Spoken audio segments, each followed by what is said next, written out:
Andhra university ప్రధాన ద్వారం వద్ద ఏబీవీపీ ఆర్ఎస్ఎస్ విద్యార్థులు నిరసన చేపట్టడంతో ఉదయం నుంచి ఉద్రిక్తత వాతావరణం ఏర్పడింది. వివిధ డిమాండ్లను ముందుకు తెచ్చిన విద్యార్థులు నినాదాలతో ఆందోళన కొనసాగించారు.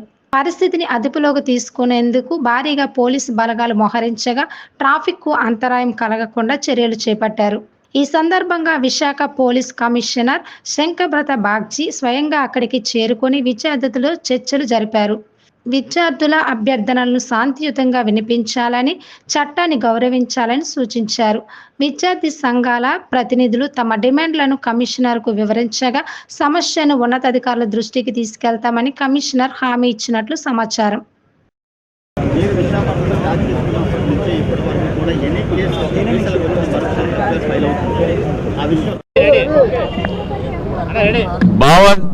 దారిద్ర్యంతో కొట్టుమిట్టాడుతున్నటువంటి కమ్యూనిస్టులకి ఒక విషయం చెప్తున్నాం.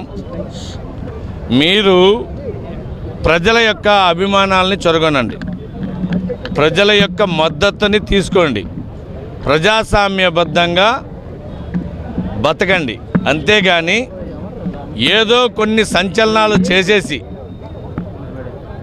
దాని ద్వారా అస్తిత్వాన్ని నిలుపుకోవాలని చెప్పే ఆ భావ దారిద్ర్యంలో నుంచి బయటికి రండి. యూనివర్సిటీలో 70 ఏళ్ళ నుంచి రాష్ట్రీయ స్వయంసేవక సంఘ శాఖ జరుగుతుంది. శాఖలో ఏం మాట్లాడుకుంటాం?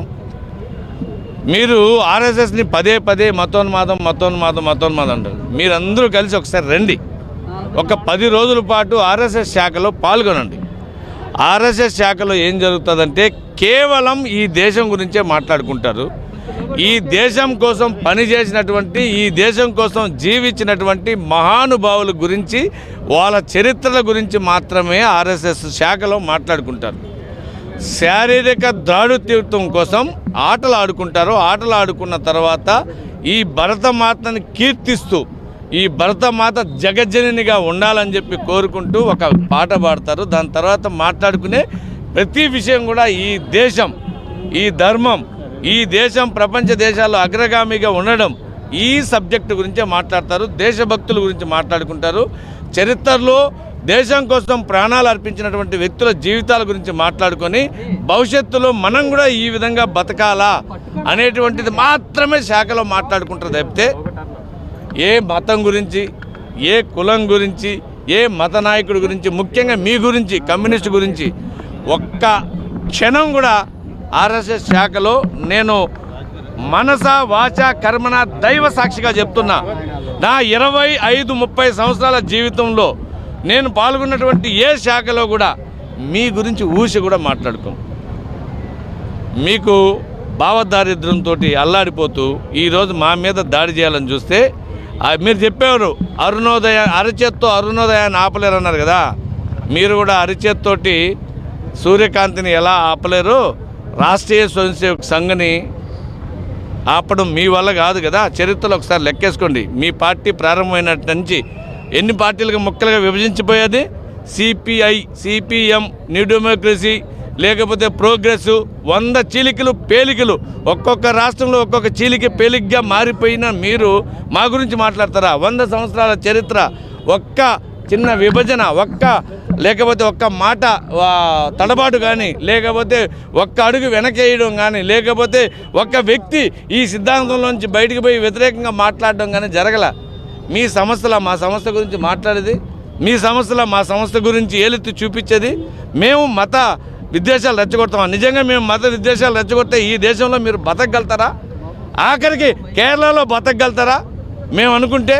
కాబట్టి దయచేసి మీ పిచ్చి భ్రమలని, పిచ్చి ఆలోచనలు మానేసుకోండి. ఇప్పుడు ఆర్ఎస్ఎస్ మీద దాడి చేశారు.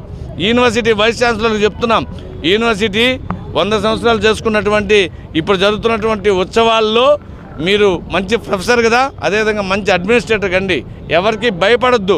ముఖ్యంగా మీ మీద అనేక రకాలైనటువంటి డేగ కన్నులు మీ మీద ఉన్నాయి. వాళ్ళే విద్యార్థులను రెచ్చగొట్టి కులాల పేరుతోటి, లేకపోతే మతాల పేరుతోటి రెచ్చగొట్టి ఈరోజు మీ మీదకి పంపిస్తున్నారు. అందులో మమ్మల్ని పావుగా వాడుకునేటువంటి ప్రయత్నం చేశారు. కాబట్టి వైస్ ఛాన్సలర్ చెప్తున్నాం, ఎవరైతే దాడి చేసినటువంటి విద్యార్థులను సస్పెండ్ చేయండి. మొహమాటం లేకుండా సస్పెండ్ చేయండి. వాళ్ళ తాటాకు చప్పుళ్ళకి భయపడొద్దు, దయచేసి చెప్తున్నాం. వాళ్ళని సస్పెండ్ చేయండి. ఇప్పుడు సిపి గారు వచ్చారు. సిపి గారికి కూడా కులంకషంగా చెప్పాం, ఎవరైతే దాడి చేసినటువంటి విద్యార్థులున్నారో వారిని అరెస్ట్ చేయండి. అరెస్ట్ చేసి విశ్వవిద్యాలయంలో శాంతిని నెలకొల్పండి అని చెప్పి మరొకసారి తెలియజేస్తున్నాం. మరికొన్ని 2 రోజులు 3 రోజులు మళ్ళీ దీనికోసం వెయిట్ చేస్తాం. చర్యలు తీసుకోకపోతే, యూనివర్సిటీ వైస్ ఛాన్సలర్ చర్యలు తీసుకోకపోతే ఈసారి జరిగేటువంటి విద్యార్థి యువత ఉద్యమానికి ఖచ్చితంగా పోలీసు శాఖ కానీ లేకపోతే యూనివర్సిటీ యాజమాన్యం ఖచ్చితంగా మూల్యం చెల్లించుకోక తప్పదు. మీరు ఎప్పుడు చెప్పారు కదా, అరచేత్తో సూర్యకాంతిని ఆపలేరంటే ఏబీవీపీని ఆర్ఎస్ఎస్ని ఆపడం కూడా ఒక భ్రమ. దయచేసి పగటి కళలు కనొద్దు అని చెప్పి ఈ సందర్భంగా కమ్యూనిస్టులకు తెలియజేస్తున్నాం.